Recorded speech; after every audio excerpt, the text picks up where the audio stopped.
Just tell him we were at a pottery class. I already printed a fake receipt and put it in your purse. You're welcome." I stared at the message on the iPad screen, the blue bubble glowing in the dim kitchen light. It wasn't sent to my wife, Sarah. It was sent by her. I sat there, coffee going cold in my hand, waiting for the punchline, waiting for it to be a joke. But then the reply came through from Monica Bestie. "Oh my God, you are a lifesaver. David totally bought it. He's such an idiot. Love you." And just like that, it's a woman I had been married to for 5 years. The woman sleeping soundly upstairs transformed from my partner into an accomplice to the destruction of another man's life. To understand why I decided to burn 2 marriages to the ground in a single afternoon, I have to explain who Sarah was. Or rather, who I thought she was. My name is James. I'm 32, an architect by trade. My job is to ensure structures are sound, that foundations are solid. I applied that same logic to my marriage. Sarah and I were the boring couple. We didn't fight. We didn't have drama. We spent Friday nights watching documentaries and Sunday mornings at the farmer's market. Her best friend, Monica, was the opposite. Monica was chaos. She was loud, flashy, and constantly complaining about her husband. David. David was a good guy, a soft-spoken accountant who worshipped the ground Monica walked on.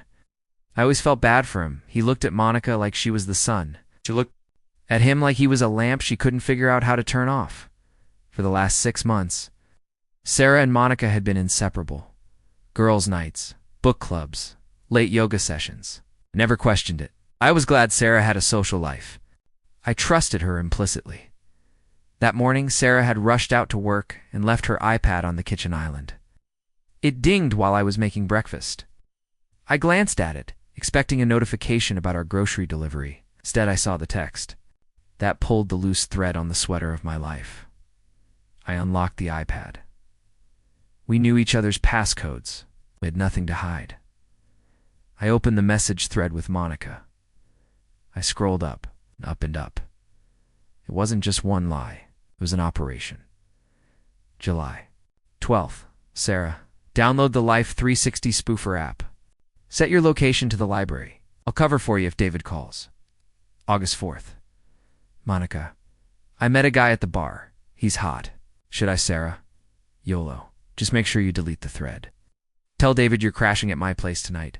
September 15th. Sarah, here is the script for when you get home. Sarah was crying about work, so we stayed late talking. Make sure you look tired. Don't wear the red lipstick. It's too obvious. I felt sick. My wife wasn't just covering for her.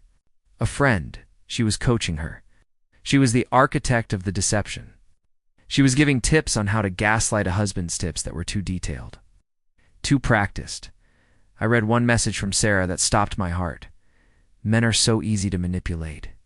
If you just feed their ego a little bit, David is clueless. Just smile and nod. Looked at the timestamp. She sent that while sitting next to me on the couch, watching a movie, holding my hand. If she could help Monica destroy David with such clinical precision, what was she doing to me? I put the iPad down. I heard the garage door open. Sarah was home early. She walked into the kitchen, beaming. Hey, babe. Forgot my iPad. Monica and I are going to a wine tasting tonight, so don't wait up. She grabbed the tablet, kissed me on the cheek, and breezed out. The kiss felt like a brand. Have fun, I called out, my voice steady. Say hi to Monica for me. She waved and closed the door. I waited until her car turned the corner. Then I pulled out my phone and dialed a number I rarely used. Hey, David, I said when he picked up. Are you free tonight? I think we need to grab a beer. There's something you need to see. I met David at a dive bar halfway between our neighborhoods. It was a place with sticky floors and dim lighting, the kind of place you go to when you don't want to be seen, when you're about to deliver news that ruins a life. David walked. In looking cheerful, he was wearing a World's Best Dad t-shirt, which twisted the knife in my gut a little harder. Monica and he had a 2-year-old son. Hey, man. David slapped my back, sliding into the booth. Good to see you. Sarah and Monica are at that wine tasting, right? I figured I'd order a pizza and watch the game, but this is better. Yeah, I said, not touching my beer. The wine tasting. Didn't have the heart to make small talk. I unlocked my phone. Before I had left the house, I had taken photos of every single damning message on Sarah's iPad. Hundreds of them. David, I started, my voice tight. I need you to look at something. I need you to promise me you won't freak out until you see all of it. David's smile faltered. Is everything okay? Sarah okay? Sarah is fine, I said, but your marriage isn't. I slid the phone across the sticky table. David looked down. He squinted at the screen, confused at first, and I saw the moment the realization hit. His eyes widened, his jaw went slack. He scrolled. He was reading the masterclass. October 2nd. Sarah, if you're going to sleep with the trainer, make sure you shower at the gym before you go to the hotel. Hotel soap smells different. David has a nose like a bloodhound. October 3rd. Monica, he's asking why I'm home. Late. Sarah, gaslight him. Tell him he's being controlling and paranoid. Make him apologize to you for checking up on you. It works every time. I watched David read that specific message. He went pale. He looked up at me, his eyes wet. She did that, he whispered, his voice cracking. Last week, I asked her why she was late, and she blew up at me. She told me I was suffocating her. I bought her flowers to apologize. I know, I said softly. Sarah told her to make you do that. David put his head in his hands. He looked like a man whose entire reality had just dissolved. Why? Why is Sarah helping her? I thought Sarah liked me. I thought Sarah loved me, I countered. But look at what she's writing, David. Look at the skill. I pointed to a text from November. Sarah, delete the call log, but keep a few calls to your mom so it looks natural.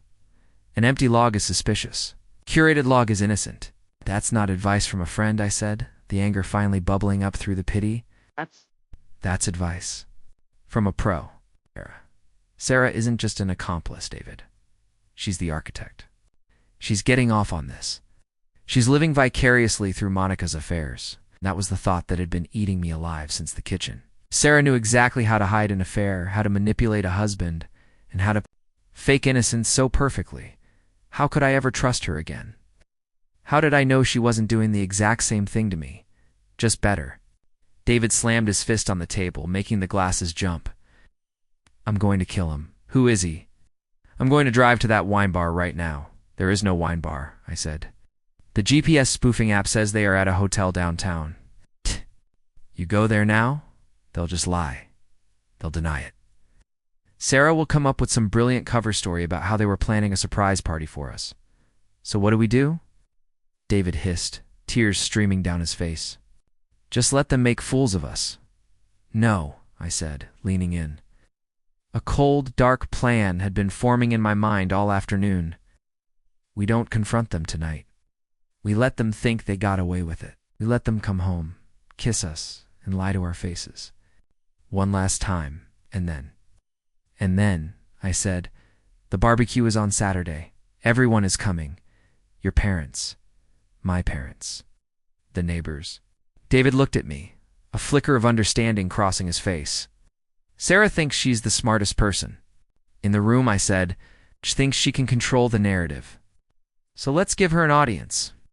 I got home 10 minutes before Sarah did, sat on the couch, turned on the TV, and waited. My heart was hammering against my ribs like a trapped bird, but I forced my face into a mask of boredom. When Sarah walked through the door at 11:30 p.m., she smelled like hotel soap. Hey, sleepyhead, she chirped, dropping her keys on the counter. She looked flushed, happy. You're still up? Yeah, I said, not looking away from the screen. How was the wine tasting? Oh, it was amazing, she lied without a single stutter. We went to that new place on Main. Monica had a bit too much Merlot, so we just sat in the car for a while talking. She's going through a lot with David, you know? I looked at her then. I looked right into her eyes. It wasn't a flicker of guilt.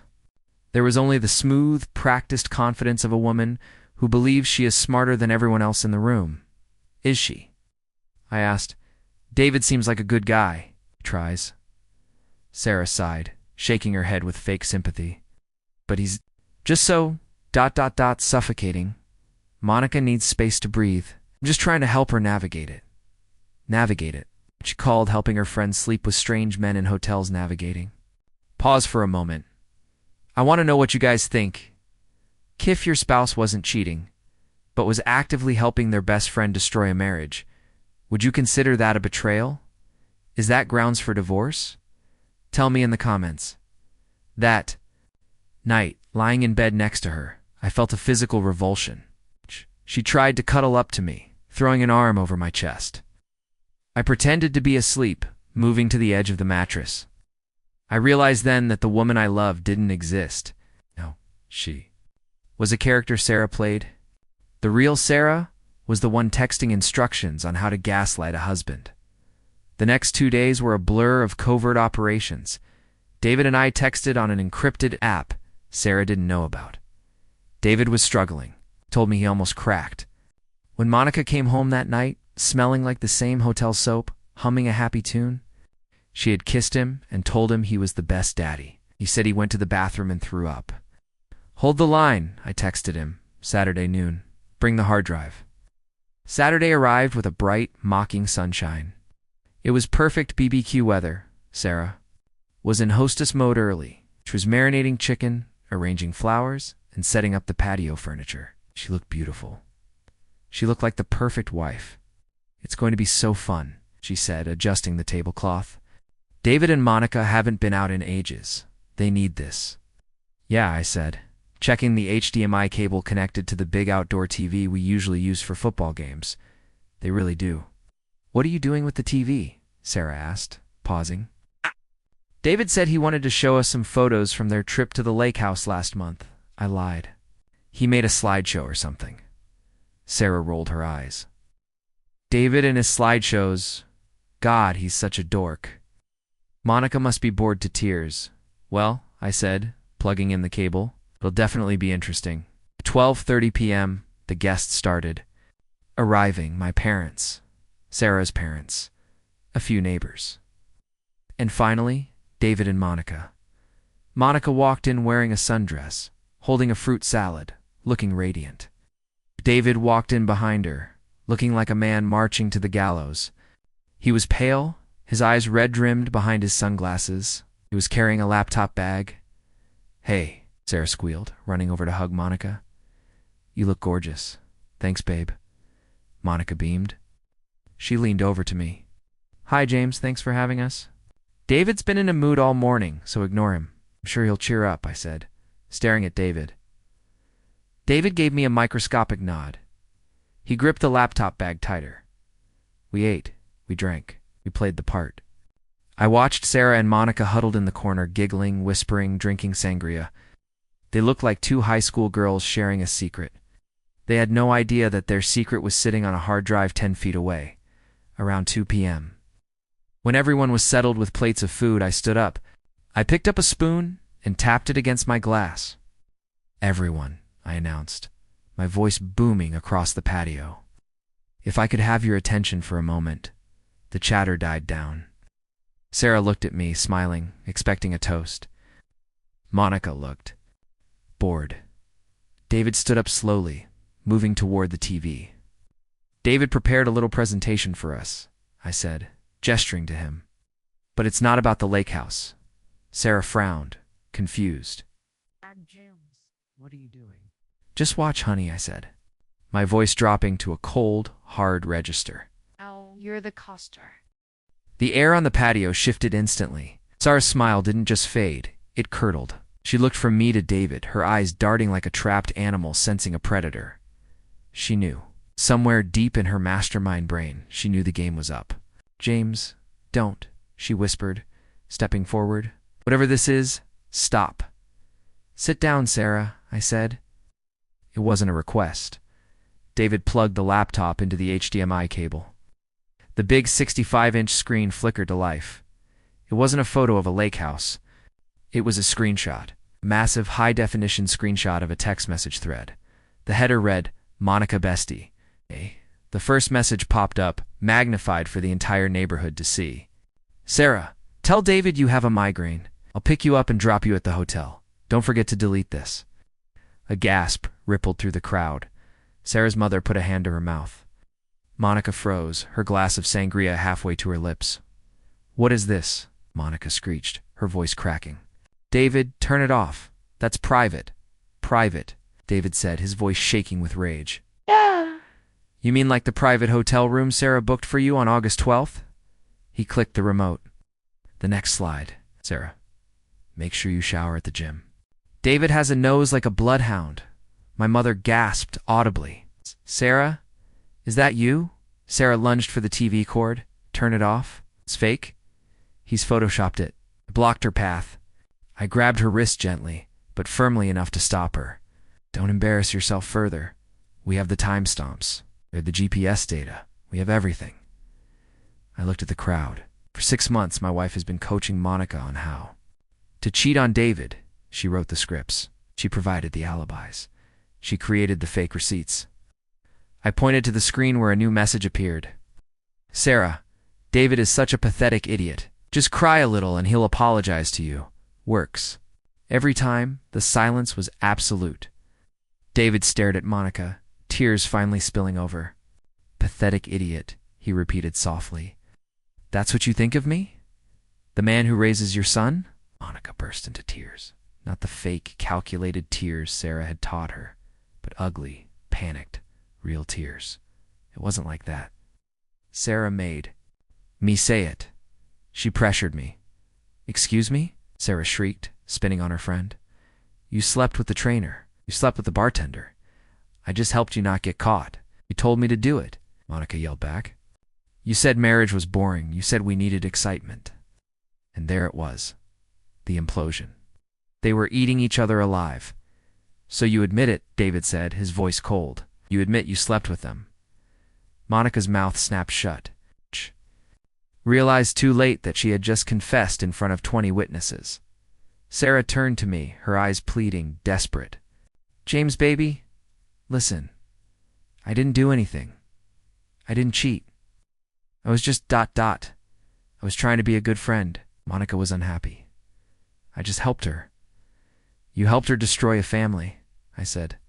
"And you enjoyed it." I read the text, Sarah. "You called. David A. Mark? You called me clueless. You aren't a friend. You're a sociopath." Sarah's dad stood up. He walked over to his daughter, his face purple with shame. "Sarah Elizabeth," he boomed. "Get your things. We are leaving, Dad." "No," Sarah cried, grabbing his arm. "He's twisting it." "Cheat.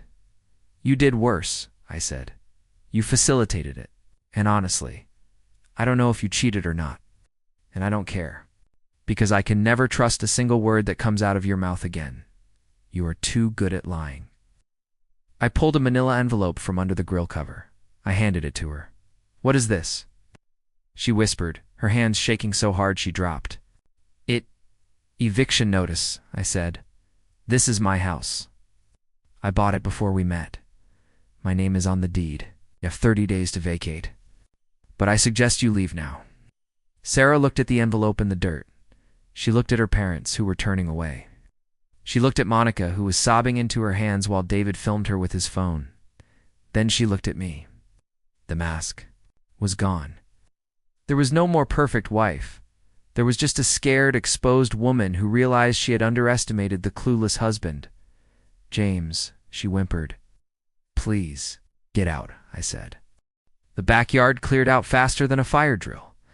Sarah's parents practically dragged her to their car, her mother sobbing, her father refusing to look me in the eye. Monica tried to follow David to his car, grabbing at his shirt, screaming that he couldn't leave her like this. David simply unlocked his door, got in, and drove away, leaving her standing in my driveway in her sundress.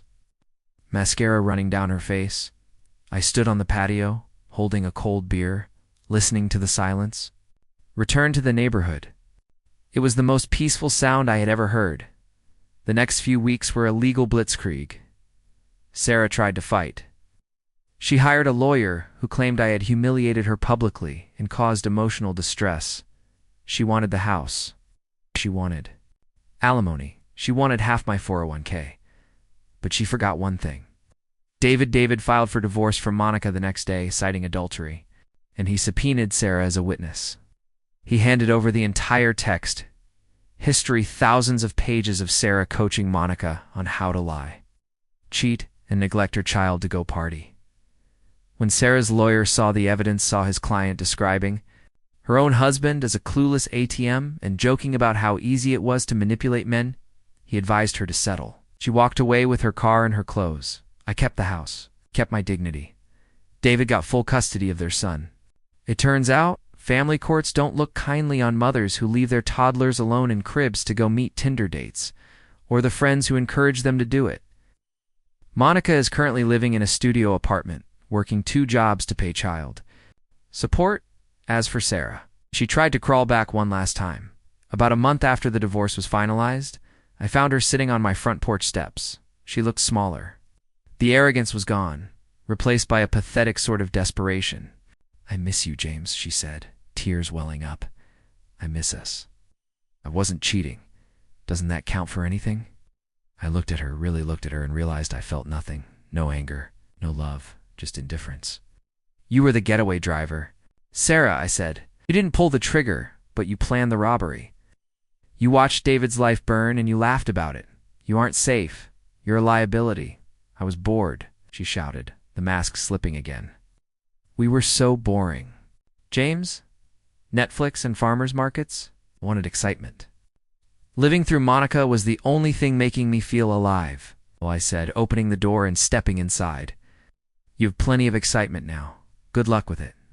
I closed the door. I locked the deadbolt. I hear she moved to a different city. Her reputation in our town was nuked. Mutual friends dropped her. Her parents are barely speaking to her.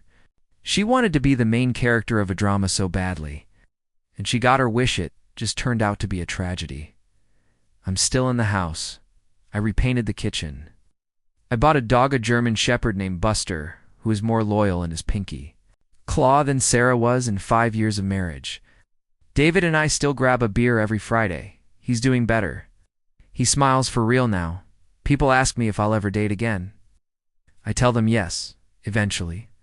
But next time, I'm not just looking. 4 red flags. I'm looking for the woman holding the matches. I used to think trust was about not cheating. Now I know trust is about character. It's about who you are when you think no one is watching. Sarah showed me who she was in those text messages.